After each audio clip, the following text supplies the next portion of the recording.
జాగృతి సంస్థ 30వ వార్షిక మహోత్సవం. జాగృతి సంస్థ 30వ ప్రాతినిధ్య మహాజన సభ అనకాపల్లి జిల్లా సబ్బవరం మండలం గొట్టివాడ నందు గల బిఎస్ఎన్ కన్వెన్షన్ లో అంగరంగ వైభవంగా జరిగింది. జాగృతి సంస్థ 30 వార్షికాలు విజయవంతంగా పూర్తి చేసుకున్న శుభ సందర్భంగా జాగృతి సంస్థ మేనేజింగ్ డైరెక్టర్ శ్రీమతి కందర్ప సుజాత గారు వార్షిక సమావేశ సభకు హాజరైన పాలకవర్గ సభ్యులకు, ప్రతినిధులకు, అధికారులకు, పాత్రికేయులకు ఘనంగా స్వాగతం పలికారు. ఈ కార్యక్రమానికి ముఖ్య అతిథులుగా నాబార్డు జిల్లా అధికారి జి సమంత్ కుమార్, అనకాపల్లి జిల్లా ఉద్యాన శాఖ అధికారి ఎంఏ రహీం విచ్చేశారు. అనకాపల్లి చెరుకు పరిశోధన కేంద్రం నుండి అసోసియేషన్ డైరెక్టర్ ముకుందరావు హాజరయ్యారు.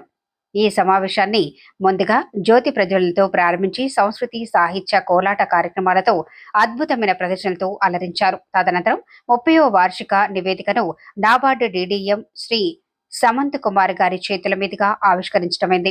వార్షిక నివేదికలోని ముఖ్యాంశాలను సభలో సభ్యులకు సంస్థ మేనేజింగ్ డైరెక్టర్ శ్రీమతి కందర్ప సుజాత గారు సభ్యులకు వివరిస్తూ 2024-25 ఆర్థిక సంవత్సరానికి గాను సంస్థలు 22,229 మంది అనగా 22,229 మంది సభ్యులు సంస్థలు ఉన్నారని, సంస్థ టర్నోవర్ 34.36 కోట్లు, సంస్థలో సభ్యులు దాచుకున్న పొదుపు 30.85 కోట్లు గాను, రికరింగ్ డిపాజిట్లు 1.88 కోట్లు గాను, ఫిక్స్డ్ డిపాజిట్ల కింద 2.51 కోట్లు గాను, సభ్యుల యొక్క షేర్ ధనం 45.78 లక్షలు గాను, సంస్థ నుండి సభ్యులు అప్పులుగా పొందిన మొత్తం 41.27 కోట్లు గాను ఉందని, ఈ ఆర్థిక సంవత్సరంలో సంస్థ 19.81 లక్షల నికర లాభం ఆర్జించిందని సభకు తెలియజేశారు.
జాగృతి పాల్గొనము మరియు అమృత ఫల పాల్గొన సభ్యులందరూ కూడా సార్ చిన్న సత్కారం చేయాల్సిందిగా కోరుతున్నాను.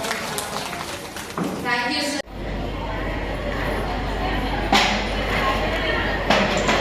ఎండి గారు పుష్పగుచ్చంతో సమంత్ కుమార్ గారిని అలాగే హరీష్ గారిని కూడా వెల్కమ్.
ఈ రోజు మనకి కనిపించని ఈ ప్రముఖ వ్యక్తుల్ని మనం అలా చూడకూడదండి.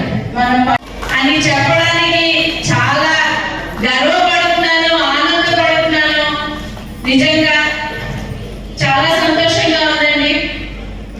ఎక్కడో పుట్టి ఎక్కడో పెరిగి ఇక్కడే కలిసాము అనే ఒక వాక్యానికి మనందరం ప్రత్యేక ఉదాహరణ అండి. ఎవరు ఎక్కడున్నా జాగృతి సంస్థకు వస్తే మాత్రం మనందరం కూడా ఒక కుటుంబమే.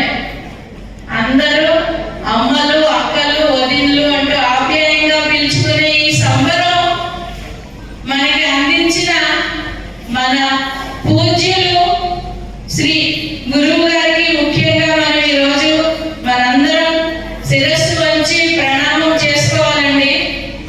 ఆయన మొదలుపెట్టిన రోజు గురూజీ అందరితో చెప్పారు, ఇది ముందుకు వెళ్తున్నప్పుడు మీరు చేస్తూ ఒక సబ్బవరం అనే గ్రామంలో అనకాపల్లి జిల్లాలోనే పేరు పొందుతూ ఉండడం మన అందరి గర్వకారణం అండి. దాని తర్వాత సంస్థని చిన్న మొక్కగా ఉన్న సంస్థని ఎత్తైన ఒక